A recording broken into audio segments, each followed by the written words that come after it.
আচ্ছা, আপনারা কি এখানে বসতে পেরে খুশি না বেজার? যদি থাকেন খুশি তাহলে আওয়াজ দেওয়া লাগবে একটু বেশি, ঠিক কিনা বলেন?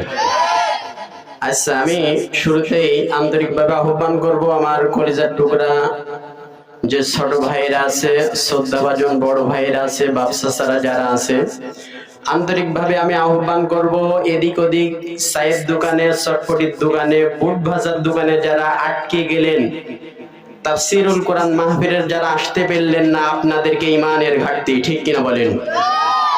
সেজন্য আমি আন্তরিকভাবে আহ্বান করব সব কাজ ব্যস্ততা রেখে কোরআনের মাহফিলে বসে যাওয়া আজকে আপনার জন্য ইমানি দায়িত্ব, ঠিক কিনা বলেন?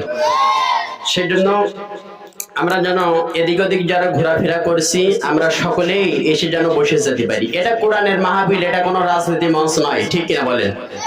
কথা বলবো আল্লাহ এবং রাসূলের, কথা বলবো কোরআন এবং হাদিসের কথা। যদি আমার মন গড়া কল্পনা বসিত হয়, ও কথা শোনারও দরকার নাই, ও কথা মানারও দরকার। কথা যদি হয় আল্লাহ এবং রাসূলের, কথা যদি হয় কোরআন এবং হাদিসের, ও কথা মানতেও হবে, বাধ্যতামূলক শোনাও লাগবে, ঠিক কিনা বলেন? সেই জন্য দল মত নির্বিশেষে যে যেখানে আছেন সব কাজ ফেলে রেখে আপনার ইমানি দায়িত্ব আছে এই মাহফিলের প্যান্ডেলে বসে কোরআন শোনা, ঠিক কিনা বলেন? সেই জন্য ইমান আছে কাদের ভিতরে, এ কথা কোরআনে আছে না নাই বলেন তো? আমরা এই যে বসে আছি, আমাদের রহমতের চাদর